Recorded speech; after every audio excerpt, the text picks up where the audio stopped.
Monsieur le Président du Distinguished President of the Council, Secretary General, members of the Security Council, Special Representative of the Secretary General for Sexual Violence and Conflict, ladies and gentlemen. I would like to thank the German mission to the United Nations for having invited me to take the floor on the occasion of this open debate on sexual violence and conflict. Allow me to begin by sharing an episode with you that has been engraved in my memory since I first took the floor before the members of the Security Council of the United Nations more than 10 years ago. On that occasion, a diplomat, a representative of a permanent member, asked me, why are we addressing this subject here? And this memory reminds me how far we have come when we address this issue, one that cannot fail to call upon our shared conscience and our humanity, and which is so closely linked to international peace and security. Mr. Secretary General,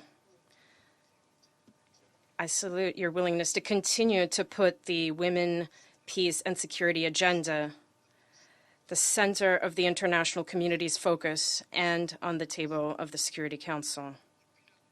Since the adoption of Resolutions 1325 and 1820, the link between sexual violence and international peace and security has been clearly established, and rape as a tactic of war has been justly recognized as a war crime, a crime against humanity, and even a constitutive act of the crime of genocide.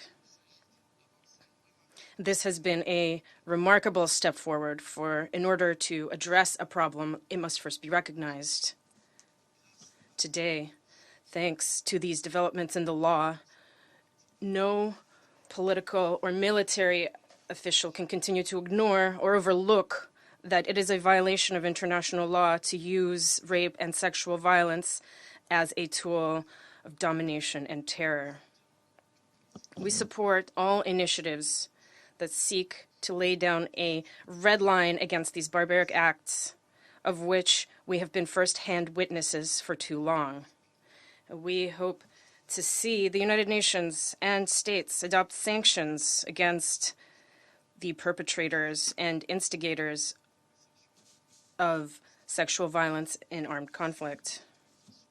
We believe that local civil society organizations should be fully involved in the work of early warning and rapid response mechanisms, as well as in the collection of data and evidence on sexual crimes that would then be channeled towards observatories for sexual violence established on the local, national, regional, and global level, so that they would then be, as quickly as possible, relayed towards the United Nations sanctions committees and other mechanisms.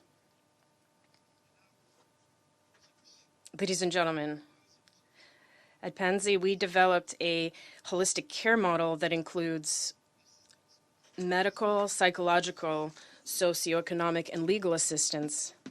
We're taking advantage of being here to recall that this care provided to victims should be considered a human right to rehabilitation in conformity with Resolution 2106. Our experience has shown us that the process of healing for survivors is only completed when justice has been served. This is the reason for which we fully support the recommendations of the Secretary General's 10th report and the work of his Special Representative on Sexual Violence and Conflict. Likewise, we welcome the initiative of the German delegation to put forward a new resolution, as it places a particular focus on the need to recognize the status of children born of rape, a comprehensive survivor-centered approach, and also on the need to apply sanctions, ensure justice, ensure accountability, and provide reparations. We encourage all efforts to combat impunity, both on the national and international level, as well as making use of special tribunals, which we hope to see in the case of the Democratic Republic of the Congo, as well as all countries in a similar situation. We will also continue advocating for the establishment and use of transitional justice mechanisms in countries that seek to escape violence and dictatorship. Institutions and security forces must be cleaned up, and victims not only have the right to quality care, but also to truth and to justice. Reparations complete the healing process and the process of victims' reintegration, but they also allow society to recognize the evil that has been committed, to combat against stigmatization, discrimination, and gender inequality, and to prevent the repetition of such crimes and sexual violence. We therefore hope to see the international community become involved in the establishment of a global fund that would be able to respond to the need of survivors and bridge existing gaps in national as well as international justice.